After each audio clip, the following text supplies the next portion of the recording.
이 RSV 백신 이건 가격이 왜 이래? 여기 사실 백신이 없었거든요? 이번에 나왔습니다. 동네 의원 가서 사과 맞으라고 그러면 그거 작년 거네? 재고?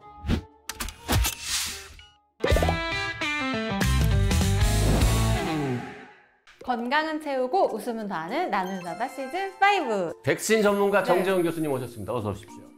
아, 백신 전문가였어요?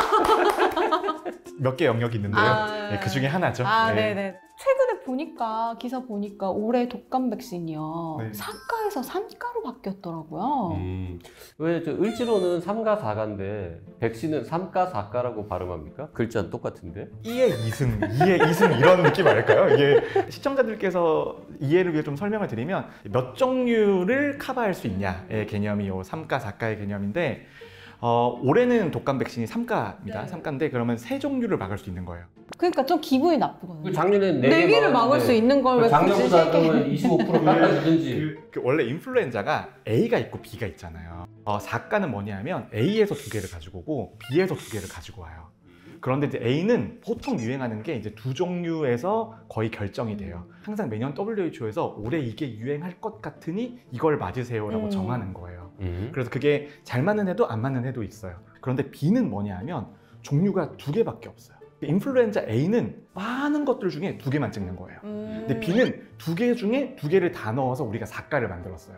이제 4가가 나왔을 때 혁명적이라고 생각했던 게 B가 2종류가 다 커버가 되네? 이러면서 우리가 다 되게 좋아했었는데 코로나 시기가 그 뒤로 왔습니다. 우리가 4가 접종한 코로나 시기가 왔는데 안타깝게 인플루엔자 B 바이러스 중에 한 종류가 코로나 시기를 못 이기고 멸종해버렸어요. 아, 진짜요? 진짜? 한 스트레인이 이제 거의 검출이 안 돼요. 그러면은 당연히 3가밖에 안 되네? 걔를 맞춰줘봐야 나오지도 않는 애를 왜 맞춰줘요? 그러면 WHO에서 A에서 3개 고르지 그랬어요. 이거 너무 참신한 사고라서 와, 진짜? 대답이 준비가 안 돼 있는데? 그럼 지금 예를 들어서 내가 동네 의원 가서 맞으려고 갔는데 4가 맞으라고 그러면 그거 작년 거네? 재고? 작년에 재고가 올해 있을 수가 없죠. 왜냐하면 작년 시즌에 나온 게 우리가 유효기간이 있기 때문에 그걸 무작정 냉장 보관한다고 그게 유지가 되지 않거든요. 그런 걱정은 하지 않아도 된다. 네. 그 독감 백신 얘기하다 보니까 요새 비급여 독감 백신이 엄청 종류가 많던데요? 그러니까 우리가 백신이 효과가 항상 2개라고 하잖아요. 하나는 감염을 막아주는 거고 나머지 하나는 중환자가 되는 걸 막아주는 건데 중환자가 되는 걸 막아주는 효과는 안정적으로 나오는 것 같아요. 항상 매년 시즌에. 그런데 감염을 막아주는 효과는 사실 애매하게 나올 때가 많아요. 이게 확실하게 뭐 50% 60% 정도만 돼도 감염 예방 효과가 잘 나온다라고 이야기를 할 텐데 어떤 시즌은 감염 예방 효과가 20%대일 때도 있고 10%일 때도 있거든요. 그런데 이제 그게 왜 그런 거냐에 대한 논란이 아직까지 계속 이어져요. 근데 이제 주요한 원인 중에 하나는 아까 말씀드렸던 것처럼 야 WHO가 잘못 찍었네. 그러니까 이게 우리가 흔하게 하는 원인 중에 하나고 그 다음에 두 번째 원인은 뭐냐면 우리가 너무 함량이 낮은 백신을 접종해줬나? 그러니까 면역 원성이라고 하는 우리가 그게 있는데 그게 조금 더 강력하게 면역 유도를 해야지 항체 농도가 높아지면서 감염까지 막아줄 수 있게 되는데 그까지는 못 간 거 아니냐? 라는 의견이 두 번째 의견이고 네.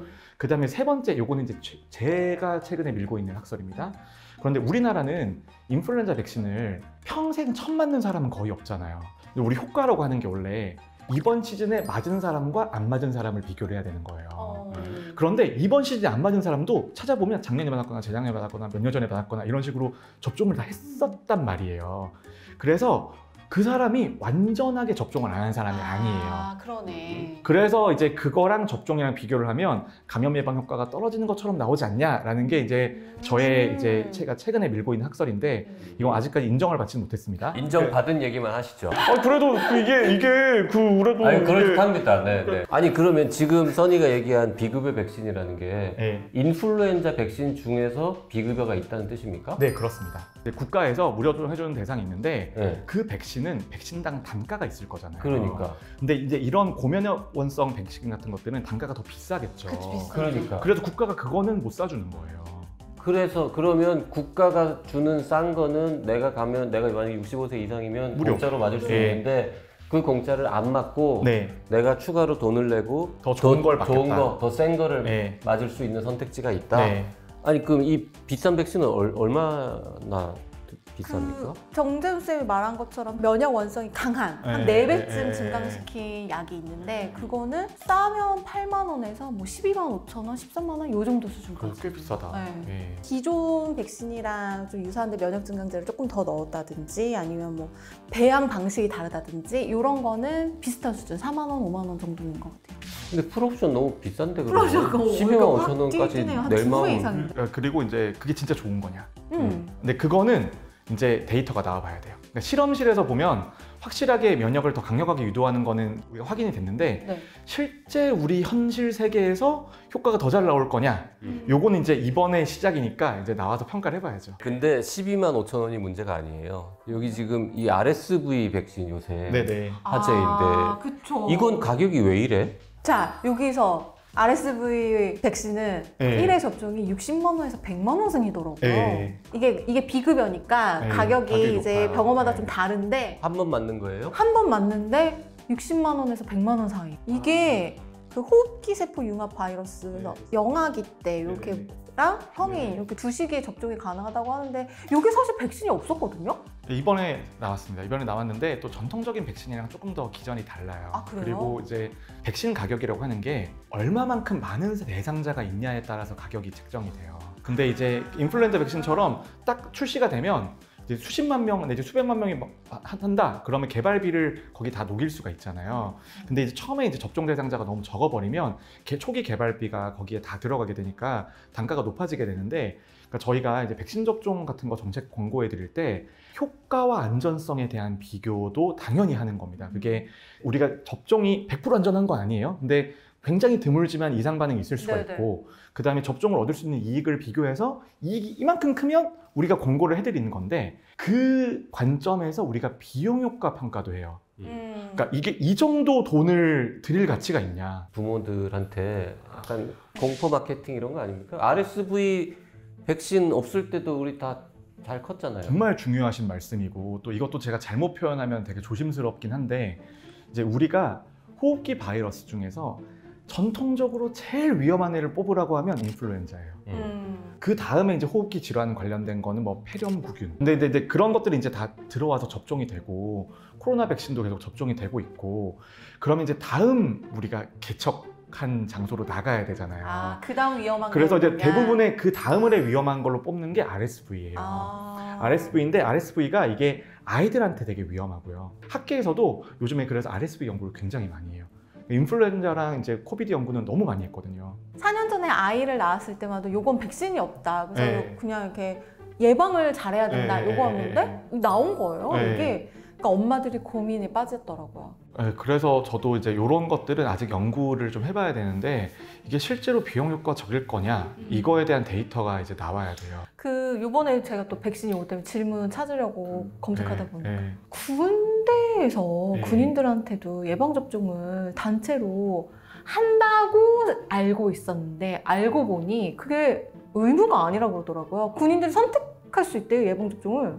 우리나라 민주주의 국가, 개인의 의사를 존중하는. 근데 집단 생활을 하잖아요. 아, 그쵸. 근데 이게 제가 군 예방 접종에 있어서 아까 이제 처음에 이제 뭐 여기도 전문가냐라고 이야기를 하셨는데, 제가 진짜 군 장병의 예방 접종에 대해서는 우리나라에서 정말 몇 안 되는 정말, 그러니까 왜냐하면 필드가 너무 좁잖아요. 필드가 너무 좁아요. 놀랍게 우리나라에서 그 질병관리청이 접종하는 거 다음으로 우리나라에서 큰 백신 구매자가 군이에요.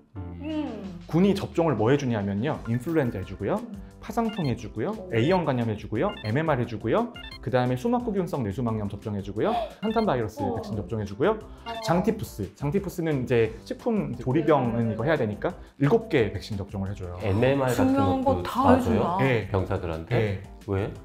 아, 또 이거 가면? 왜 물어보면 알았어, 이거 진짜 한 2시간 해야 되는데, 근데 이제 이게 접종해 드리는 건 우리가 다 이유가 있거든요. 부대에서 집단 유행해버리면 그 부대가 예를 들어서 휴전선에서 지키고 있어요. 맞아. 그럼 걔네들 다 빠져요. 그럼 그건 좀 위험하잖아요. 맞아. 그러게. 그래서 해주는 거가 있고, 이제 군 예방 접종도 앞으로 좀 많이 바뀔 거예요. 많이 바뀌기 노력을 하고 있고, 왜냐하면 이제 다들 이걸 내가 왜 맞아야 돼? 라는 질문들을 이제 장병들이 하기 시작을 했거든요. 예전에는 그냥 위에서 시키면 다 맞아야지 이런 거였다가, 저는 이게 맞는 방향을 생각하거든요. 그럼 이제 뭐 효과도 평가해주고 위상상 평가해주고 네, 그런 작업을 이제 해야죠. 네, 백신과 관련된 정말 수준 낮은 질문들을 저희가 해봤는데 수준 높은 답변 감사드립니다. 오늘 진짜 질문 퀄리티가 이거는 근데 질문을 잘 소화를 못했어요, MC들이. MC도 소화를 못하고 저도 이거를 왜요? 지금까지 고대 의대 예방의학교실의 정재훈 교수였습니다. 아유, 고맙습니다. 감사합니다.